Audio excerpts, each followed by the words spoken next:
Katika safari yetu ya hekima iliyopita, tulikuwa na upepo mkali uliotuvutia mbele tulipokuwa tukipitia kanuni 7 kwa haraka sana. Yesu anawafundisha wanafunzi 72, anawaandaa kwa kile tunachoweza kuita huduma ya muda mfupi ya Injili au safari fupi ya kimisheni.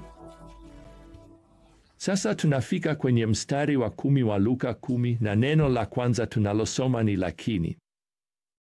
Sasa hili bila shaka litaonyesha tofauti na kile ambacho hawa wanafunzi 72 tayari wamejifunza. Huduma iliyo mbele yao itakuwa ya kusisimua, itakuwa na changamoto, watakutana na baraka, lakini pia watakutana na matatizo. Hivyo Bwana anapoendelea kuandaa kwa ajili ya jukumu lao la huduma, anawapa mtazamo fulani sasa ili kuunda fikra zao kwa uhalisia. Na mitazamo hii kwa njia yoyote ile ina thamani kubwa kwetu leo tunapolipeleka Injili kwa dunia yetu, hasa kama leo unahudumu katika aina fulani ya huduma ya kitaaluma. Huu hapa mtazamo wa kwanza. Kutakuwa na nyakati ambapo huduma yako haitathaminiwa au haitatakiwa. Bwana anasema hapa kwenye mstari wa 10, lakini kila mnapoingia katika mji na hawawapokei. Na labda wanajiuliza, inawezekanaje hilo? Yesu anatupa nguvu za kufanya miujiza, viwete watatembea, vipofu wataona. Ni nani asiyehitaji haya? Ni nani hatatutaka? Yesu anawaambia hapa sio tu kwamba inawezekana hawatawataka, bali ni jambo linalotarajiwa. Yesu anasema, nataka mtegemee hilo. Tarajia hilo. Kutakuwa na nyakati katika huduma yenu ambapo hamtapokelewa kwa uso wa furaha, mahitaji yenu yatapuuzwa, mtakataliwa au hata kudhihakiwa. Hii ni kukumbusha kwamba haijalishi utasema au kufanya nini, huenda usipokelewe vizuri. Na hiyo ni kwa sababu ujumbe wenyewe, kwa njia moja au nyingine, utakuwa unagusa mioyo na kuwafanya watu wajisikie wameshtakiwa. Injili ni ujumbe wa wokovu, uhuru na neema, lakini pia ni kuhusu dhambi, hatia na hukumu. Ndiyo maana mtazamo huu wa pili ni jambo ambalo wanafunzi wa kizazi chochote wanapaswa kulizingatia. Hii hapa namba 2, ujumbe wa Injili hauleti tu mwaliko, bali pia unatoa onyo la mwisho. Yesu anasema sasa, kama kijiji kitawakataa, hiki ndicho mnachopaswa kufanya. Mstari wa 10, nendeni kwenye mitaa yake mkaseme, hata vumbi la mji wenu linaloshikamana na miguu yetu tunalikung'uta dhidi yenu. Lakini jueni hili, kwamba ufalme wa Mungu umekaribia. Hii ilikuwa desturi kama onyo la wazi lililotolewa mitaani. Kwa njia, neno la Kigiriki linalotumika hapa kwa ajili ya mtaa linamaanisha mtaa unaotumiwa sana na watu. Hapa ndipo watu wengi zaidi watasikia hukumu hiyo. Yesu anaendelea kusema hapa katika mstari wa 12, itakuwa rahisi zaidi siku ile kwa Sodoma kuliko kwa mji huo.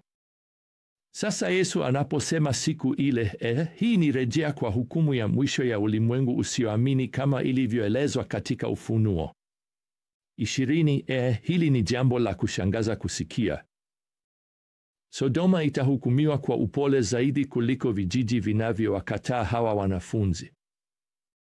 Hilo ni tamko la kushangaza na linafuatiwa na tamko jingine la kushangaza hapa katika mstari wa 13, ole wako Korazini, ole wako Betsaida, kwa maana kama miujiza iliyofanyika kwenu ingefanyika Tiro na Sidoni, wao wangekuwa wametubu zamani wakikaa kwenye gunia na majivu. Lakini itakuwa rahisi zaidi kwenye hukumu kwa Tiro na Sidoni kuliko kwenu.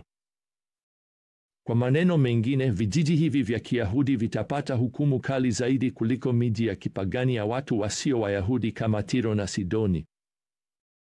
Halafu kwa mji uliotumika kama makao ya huduma ya Bwana wakati wa huduma yake, anatoa shutuma hii ya kushangaza, mstari wa 15, na wewe Kapernaumu, je, utainuliwa hadi mbinguni?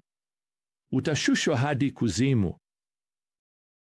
Sasa anapozungumza na hivi vijiji au miji mbalimbali ya Kiyahudi, Yesu anatumia neno ole hapa kwenye mstari wa 13, ole wako. Hiyo ni kauli inayotoa onyo kali sana. Lakini kama ungekuwa umemsikia Yesu akilitamka, ungeweza kusikia huzuni kwenye sauti yake. Neno ole ni onyo la kuomboleza lenye huzuni. Unaona, Yesu anatoa ufunuo wa kusikitisha hapa, na hiyo ndiyo ingekuwa sauti yake. Kadri unavyopata nafasi zaidi ya kuliona au kulisikia kweli, Yesu anasema, ndivyo hukumu yako ya baadaye itakavyokuwa kubwa zaidi ukilikataa Injili ya Kristo. Sasa pamoja na hilo, Yesu anawapa mtazamo wa tatu wa kukumbuka. Huu hapa: kukataliwa si lazima iwe juu yako, mwishowe ni juu ya Yesu. Yesu anasema hapa katika mstari wa 16, yeyote anayewasikia ninyi ananisikia mimi, na anayewakataa ninyi ananikataa mimi, na anayenikataa mimi anamkataa yeye aliyenituma. Unaona, hizi miji, vijiji na watu binafsi wanaowakataa wawakilishi wa mfalme, mwishowe wanamkataa mfalme mwenyewe. Na hatupaswi kuchukulia kukataliwa kibinafsi tunapotangaza ujumbe wa Bwana kwa uaminifu. Kwa njia hii ni onyo la chini kwa hawa wanafunzi 72. Kukataliwa kwa ujumbe wao hakupaswi kumaanisha kwamba wanapaswa kubadilisha ujumbe wao. Hawapaswi kufanya ujumbe wao usiwe na ukali au kuufanya uvutie zaidi. Unajua, Yesu hakuwahi kuwafundisha wanafunzi wake kutafuta kupendwa. Aliwaandaa wakataliwe. Sasa baada ya mstari wa 16, hawa watu wanatoka wawili, na kisha baada ya muda, labda wiki chache baadaye, wanarudi. Mstari wa 17 unasema, wale 72 walirudi kwa furaha wakisema, Bwana, hata pepo wanatutii kwa jina lako. Mstari wa 18 unaandika jibu la haraka la Bwana, nilimwona Shetani akianguka kama umeme kutoka mbinguni. Naam, naamini Yesu anawakumbusha kwamba Shetani alianguka kwa sababu ya kiburi chake. Kwa hiyo Yesu anaonya kwa ufanisi, unajua, msijivune kwa mafanikio ya huduma. Sasa pamoja na hilo, Bwana anatoa usawa ambao unahitajika sana. Hapa kuna mtazamo mwingine wa kuzingatia. Furaha yako haipaswi kutegemea ukamilifu wa huduma, bali mahali utakapoishia mwisho. Unaona, hawa wanafunzi, na kwa haki kabisa, wamefurahishwa na nguvu zao za kimiujiza na matokeo ya huduma, uwezo wa kutoa pepo hata. Wote walikuwa na kiwango fulani cha kile ambacho tungeita safari ya kimisheni ya muda mfupi yenye msisimko mkubwa.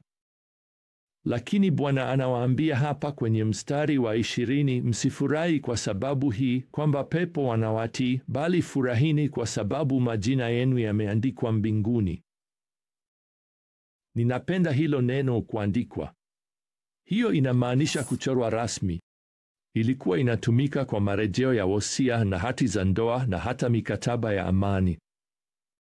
Mji ulikuwa na daftari maalum ambapo majina ya raia yaliandikwa. Yesu anawaambia hawa wanafunzi, tazama, wewe ni muumini, jina lako limeandikwa kwenye daftari la mbinguni, na furahia hilo. Sasa kwa hilo, mstari wa 21 unatueleza, katika saa ile ile alifurahi katika Roho Mtakatifu na kusema na kushukuru Baba. Sawa, hebu nisimame hapa kidogo na kuonyesha tu kwamba unaona nafsi zote tatu za Utatu Mtakatifu katika huu mkutano mdogo wa sifa na maombi unaofanyika sasa hivi. Inaandikwa, Yesu alifurahi katika Roho Mtakatifu na kusema na kushukuru Baba. Ni ajabu kiasi gani, wapendwa, kutafakari kwamba Mungu wa Utatu anahusika katika kufurahia matunda ya huduma ya Injili na maisha yetu ya baadaye, yaani uzima wa milele mbinguni. Hilo linanileta kwenye mtazamo mwingine wa kukumbuka. Hii hapa, faraja katika shamba la mavuno inategemea fumbo la Mungu linalofanya kazi duniani. Hebu nirudi nisome sehemu iliyobaki ya mstari 21, na kushukuru Baba, Bwana wa mbingu na nchi, kwa kuwa umeficha mambo haya kwa wenye hekima na wenye akili na kuyafunua kwa watoto wadogo.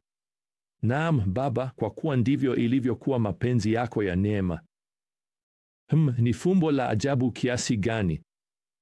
Baba, Mwana na Roho Mtakatifu wanashiriki katika huduma. Wao wanashiriki katika maisha yetu. Wao wako huko nje sasa hivi, kama vile Mungu umewekeza katika shamba la mavuno ambako umepewa jukumu. Na hiyo inamaanisha hauko peke yako kamwe katika kazi yake. Mungu anashiriki nyuma ya pazia. Hapa kuna mtazamo mwingine wa kutia moyo wa kukumbuka mahali tulipo katika historia ya ukombozi unatualika kumsifu Mungu. Sikiliza Yesu anavyosema hapa kwenye mstari wa 23, heri macho yanayoona mnayoyaona. Kwa maana nawaambia wanafunzi, yaani kwamba manabii wengi na wafalme walitamani kuona mnayoyaona lakini hawakuyaona, na kusikia mnayosikia lakini hawakuyasikia. Yesu anasema ninyi mmebarikiwa sana. Kwa nini? Basi fikiria hilo. Unajua mambo mengi zaidi katika kipindi hiki cha Agano Jipya kuliko nabii Isaya alivyokuwa anajua, kuliko mfalme Daudi alivyokuwa anajua. Una Biblia iliyokamilika. Unaweza hata kuwajulisha watu kwa Masihi, na unajua jina lake hi Yesu. Uko upande wa pili wa kaburi tupu. Hata una maelezo kuhusu mbinguni. Manabii na wafalme hawangeweza hata kufikiria. Hivyo basi, hapa ndipo inapotufikisha.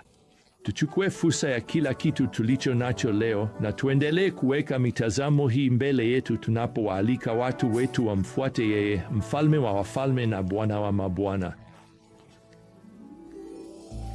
Basi hadi tutakaporudi tena katika safari yetu ya hekima, neema ya Bwana Yesu Kristo na upendo wa Mungu na ushirika wa Roho Mtakatifu uwe nanyi nyote. Amina.